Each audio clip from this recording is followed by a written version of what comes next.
बड़े शांति से सुनिएगा, ईमानदारी से बताइए, आपके घर में पुराण सुरक्षित हैं? किसको कहेंगे पुराण की सुरक्षा?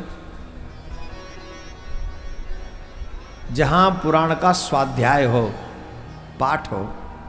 सिर्फ आरती भर से नहीं काम चलेगा। जहां रामायण का, पुराण का पाठ हो, स्वाध्याय हो, उस घर में, जिस घर में पुराण का पठन पाठन होता है, आरती पूंजर बंदन होता है, उस घर में पुराण सुरक्षित है। गौ की सुरक्षा, जिस घर में गौ की सेवा होती हो, उस घर में गौ रूपी धर्म सुरक्षित है।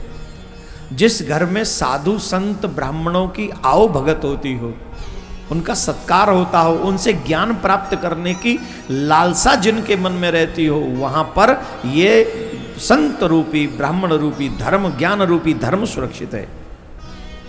पर आप देखेंगे धीरे धीरे करके इनका ह्रास हो रहा है। गौ की जगह कुत्तों ने ले ली है। अब हमारे घरों में गौ नहीं पाई जाती। मनीष, बहुत बहुत आशीर्वाद। ध्यान से सुनिए, शहर में बदलाव आ रहा है, गांव में अभी नहीं बदलाव आया, थोड़ा बहुत ही दिखने को मिला। गांव में अभी भी गौ पाली जा रही है, और शहरों में कुत्ते पाले जा रहे हैं। शहर में बड़े बड़े मेट्रो सिटियों में चले जाओ, कुत्ते पाले जा रहे हैं। और शास्त्र ऐसा कहते हैं, जिस घर में कुत्ते की सेवा होती है, कुत्ते का आना जाना होता है, उस घर के देवी देवताओं की तो बात छोड़ दीजिए, पितृ भी उस घर की पूजा पाठ स्वीकार नहीं करते, अन्न भी स्वीकार नहीं करते।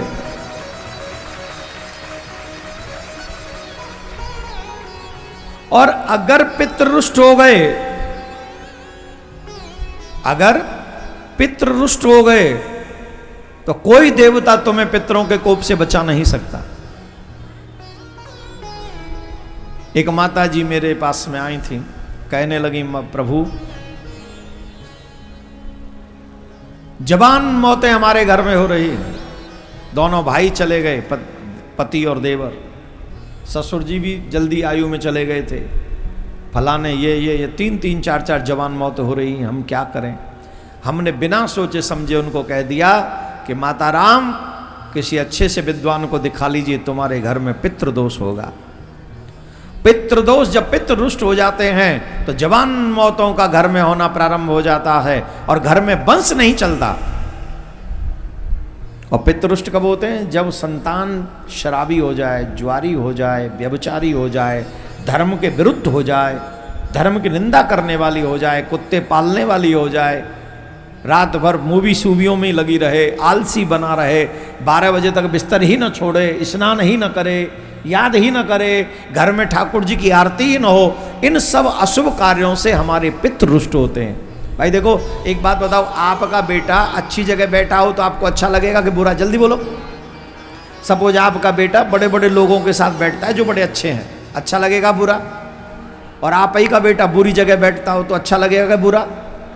बुरा लगेगा। एक दिन समझाओगे, 2 दिन समझाओगे, 3 दिन समझाओगे, चौथे दिन क्या करोगे? बोलो। और बेटा जवान हो जाए, थप्पड़ मारने योग्य ना रहे, तो फिर क्या करोगे? छोड़ दोगे। यही होगा ना? तो हमारे पितृ तो हमें छोड़ेंगे नहीं जल्दी से, क्योंकि वो तो स्ट्रांग है। वो तो जीवन भर तुम्हें सेकते रहेंगे, ऐसी ऐसी मार लगाएंगे जो उनकी चोट कभी नहीं जाएगी जीवन में से। इसलिए अनजाने में भी ऐसा कार्य नहीं करना चाहिए जिससे हमारे पितृ रुष्ट हो जाए। और कुत्ता घर में पालने का मतलब ही है पितरों को रुष्ट करना। न ठाकुर जी उस घर की पूजा स्वीकार करते हैं, न पितृ ही उस घर की पूजा स्वीकार करते हैं। बस मन है कि कहता है मैंने विदेशी कुत्ता पाला हुआ है। अरे तेरे बाप ने तो देसी पैदा किया था, तू कुत्ता भी विदेशी ले आया? गजब हो गया भैया। पापा ने देसी बच्चा पैदा किया था, फॉरेनर्स नहीं पैदा किया था, और ये देसी होते हुए विदेशी कुत्ते पाल रहा है। वो छोटे छोटे वाइट वाइट से पूसी पूसी, क्या बोलते उसको, क्या बोलते उसको, हुसी हुसी कुछ ऐसा बोलते, पता नहीं, मुझे नहीं पता, कभी कभी बच्चों के मुंह से सुनने को मिलता है। चूल्हे में दादा मुंह कालंदन आते, मुंह थोड़ी लेके आना। पर कहने का अभिप्राय यह है, शास्त्र विरुद्ध आचरण हमको नहीं करना चाहिए। भगवान कहते हैं जब जब पृथ्वी पर अधर्म बढ़ता है तब तब मैं धर्म की स्थापना करने के लिए आता हूं। अगर हम भगवान राम को मानते, भगवान कृष्ण को मानते, भगवान शिव को मानते, तो ये हमारी पहली जिम्मेदारी बनती है, जो कार्य करने के लिए भगवान आते हैं वही कार्य हमको भी अपने घर में करना चाहिए।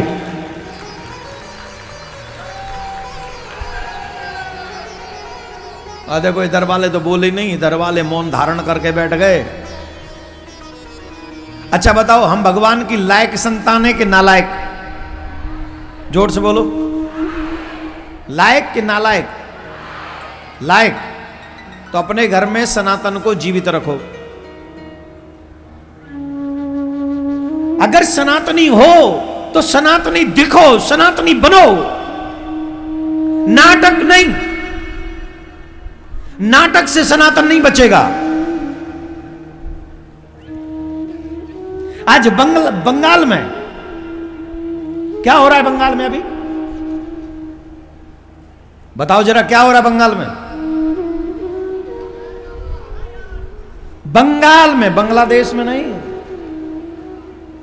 बंगाल में मारपीट हो रही है हिंदुओं के साथ, और पूरा देश मौन बैठा हुआ है। क्यों बैठे हो मौन? प्रश्न करो। बांग्लादेश में जब हिंदू मारे गए थे तब भी मौन रह गए थे। अब वो उनकी हिम्मत इतनी हो गई, उन दुष्टों ने अब बंगाल में भी पीटना प्रारंभ कर दिया है। तब क्या तब जागोगे जब तुम्हें यहां घर में घुस के मारेंगे वो? धर्मो रक्षति रक्षिता। बंगाल हो या कश्मीर या कन्याकुमारी, सनातनी के ऊपर अगर कोई हाथ उठाता है तो वो पूरे भारत के ऊपर हाथ उठाता है, और पूरे भारतवंशियों को उसका विरोध करना चाहिए।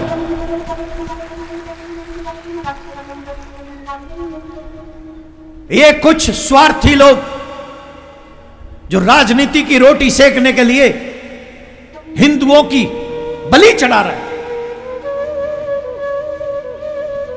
मैं पूछना चाहूंगा, बंगाल की वो मुख्यमंत्री, क्या नाम है उसका?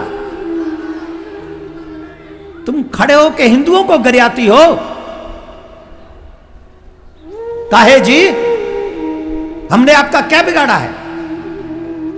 हम भी इस देश के नागरिक हैं, प्रत्येक हिंदू इस देश का नागरिक है, और एक भी नागरिक को आपके राज्य में अगर कष्ट होता है तो ये जिम्मेदारी तुम्हारी है माननीय, तुम्हें इसका जवाब देना पड़ेगा।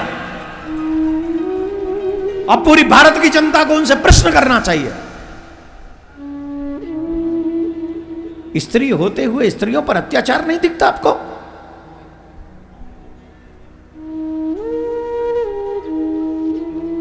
अगर आपकी हाथ में किसी प्रदेश की कमान है तो यह आपकी जिम्मेदारी बनती है कि वहां सभी नागरिक सुरक्षित होने चाहिए, चाहे वो किसी भी समुदाय के हों। अगर ऐसा आप नहीं कर सकती तो आप असमर्थ हैं, आपको त्याग पत्र दे देना चाहिए।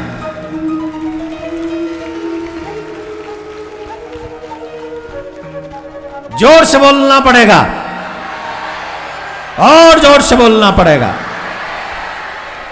और मेरा किसी से कोई जातीय विरोध नहीं है।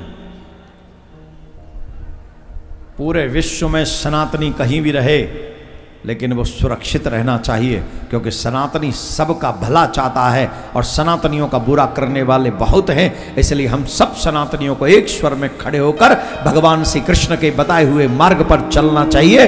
हंते को हनिए, पाप दोष मत गिनिए। हमारा संविधान भी सुरक्षा की हमसे कहता है कि जब तुम पर हमला हो रहा हो तो अपनी जान बचाने के लिए तुम भी हमला कर सकते हो। ये राइट्स तो हमारे पास हैं। संविधान ने यह अधिकार दिया है हमें। किसी के बाप की औकात नहीं कि हमारे घर में आके आक्रमण करे वो। और हम सबको एक स्वर में एक साथ खड़े होकर, माता बहनों को भी निवेदन है, भाइयों से भी निवेदन है, अगर भगवान श्री राम की कथा सुनते हो तो भगवान राम से सीखो। इसी जगह से शस्त्र उठाया भगवान श्री राम ने। बक्सर से शस्त्र उठाकर मारी सुबाहु की शिक्षा दी, उन्हें उचित दंड दिया। और जब तक आप सहनशील बने रहोगे तब तक तुम ऐसे ही भगाए जाओगे, ऐसे ही मारे जाओगे, ऐसे ही काटे जाओगे। अब ये तुम्हें डिसाइड करना है कि अब तुम्हें कटने के लिए तैयार होना है या आने वाली पीढ़ी को बचाने के लिए, लड़ने के लिए तैयार होना है। ये तुम्हारी जिम्मेदारी है, ये तुम्हारी सोच है, ये तुम्हारा डिसीजन है। क्या बोलना पड़ेगा? जोर से बोलना पड़ेगा, जोर से बोलना पड़ेगा। तो मैं आपसे आग्रह करता हूं, जैसे भगवान धर्म की रक्षा करने के लिए बार बार आते हैं, वैसे ही हमें भी धर्म की रक्षा के लिए बार बार अपनी आवाज बुलंद करनी चाहिए। अपनी आवाज बुलंद करो, करनी पड़ेगी। We don't have other choice, कोई चांस ही नहीं दूसरा। अगर तुम मरने से डरे तो हर दिन मारे जाओगे, और एक दिन मरने का भय निकाल दोगे तो दुश्मन की छाती फटेगी, तुम्हारे आगे नहीं आएगा। वो जानेगा कि मरने का डर इसको है ही नहीं, और जिसको मरने का डर नहीं होता वो मरता नहीं है जल्दी से। 10-20 को सियावर रामचंद्र की। हमने कुछ कहा थोड़ी, समझने वाले समझ ही गए हैं, पर यही सच है। भगवान श्री राम ने, चाहे भगवान श्याम सुंदर ने, जिस समय कंस का वध किया, जरासंध जो कि कंस के ससुर थे, उन्होंने 17 बार चढ़ाई की। उनकी पत्नियां थीं कंस की, अस्ति और प्राप्ति। जरासंध की दोनों बेटी थीं। दोनों ने जाके कहा कि हमारे सुहाग को मारने वाला कृष्ण है। तो उन्होंने जाकर 17 बार चढ़ाई की मथुरा के ऊपर। और मथुरा के ऊपर जब 17 बार चढ़ाई की तो भगवान ने 17 बार जरासंध को परास्त किया। 18वीं बार सेनापति बनाकर जरासंध ने कालियवन को भेजा, और कालियवन को भेजा, इधर ब्राह्मणों को बंदी बना लिया और कहा कि तुम मेरी विजय के लिए यज्ञ करो। अगर तुम मेरी विजय के लिए यज्ञ नहीं करोगे तो तुम्हें मृत्यु दंड दूंगा। बेचारे ब्राह्मण मृत्यु के भय से यज्ञ करने लगे। अब देखिए, 2 जगह पे धर्म का आह्वान है यहां। पहला, ब्राह्मण यज्ञ कर रहे हैं जरासंध की विजय के लिए। यज्ञ किससे होता है? वेद मंत्रों से, और वेद साक्षात भगवान है। अब अगर भगवान ने काले नेम को परास्त कर दिया तो वेद वाक्य मिथ्या हो जाएगा। होगा कि नहीं? बोलो। और वेद अगर झूठा हो गया तो सनातन की जड़ ही झूठी हो जाएगी। और वेद मिथ्या भाषण करने लगे, इसका मतलब है अधर्म बढ़ गया, धर्म नहीं, अधर्म। पहला। दूसरा, जरासंध ने ब्राह्मणों को बंदी बनाया और कहा कि तुम मेरी विजय के लिए यज्ञ करो, और अगर मेरी विजय नहीं हुई तो मैं तुम्हें मृत्यु दंड दूंगा। पॉइंट नोट करें, ब्राह्मण का वध शास्त्र विरुद्ध है। ब्राह्मण का वध नहीं होगा। शास्त्रों में 4 का विरोध नहीं करना चाहिए महाराज। शिशु वध नो, नहीं होगा। स्त्री वध नहीं होगा। ब्राह्मण वध नहीं होगा। गौ वध नहीं होगा। ये 4 वध निषिद्ध हैं शास्त्रों में। देवियां कहती हैं हमें वुमेन पावर की बात करो, हमें बराबर का हिस्सा दो। पुरुष को फांसी पे लटकाया जा सकता है, स्त्री को फांसी पे नहीं लटकाया जा सकता। अब संविधान में क्या है आई डोंट नो, पर शास्त्र कहते हैं स्त्री को मृत्यु दंड नहीं दिया जाएगा। कितना बड़ा फेवर है देवियों के लिए, है कि नहीं? बोलो, है कि नहीं? हत्या बराबर की। आजकल देवियां भी थोड़ी सी हमको लगता है वैष्णो देवी का रूप त्याग कर अब ये काली के रूप में आ गई हैं कई तो।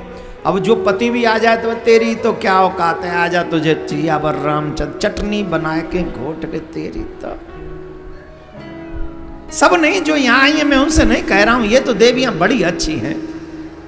ऐसा लग रहा है जैसे बहुत दिनों बाद हमको सावित्री मैया का दर्शन हो रहा है।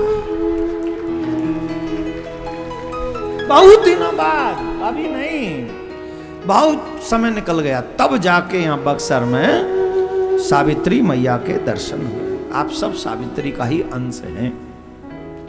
अब देखो, इतनी बड़ाई तुम्हारी किसी ने नहीं की होगी। तुम सावित्री हो कि क्या हो वो तुम्हें ही पता है, पर हमारी दृष्टि में आप सावित्री ही हो।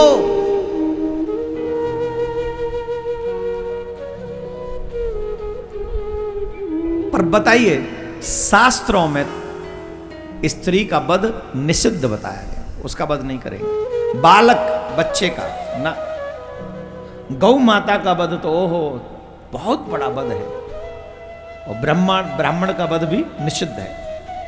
तो 4 वध निषिद्ध शास्त्रों में बताए गए, निषेध है। और जरासंध ने ब्राह्मण बंदी बना रखे कि तुमने अगर मेरी विजय के लिए यज्ञ नहीं किया तो तुमको मृत्यु दंड मिलेगा। तो वहां भी अधर्म बढ़ेगा और वेद भी मिथ्या हो जाएंगे। ये कब होगा? जब भगवान काल नेम को परास्त कर देंगे, और काल नेम की विजय हो जाए तो वेद भी सत्य और ब्राह्मणों के प्राण बच जाएंगे। ये सोचकर भगवान रण छोड़ के भाग गए, रण छोड़ के भाग गए। बोलो कृष्ण कन्हैया लाल की जय, द्वारकाधीश भगवान की जय। रण छोड़ के भगवान द्वारका पहुंच गए और वहां समुद्र के बीच में द्वारिका बसाई, और वहां पर यदुवंशियों के साथ भगवान राज्य करने लगे। तो इस तरीके से भगवान ने धर्म की स्थापना की।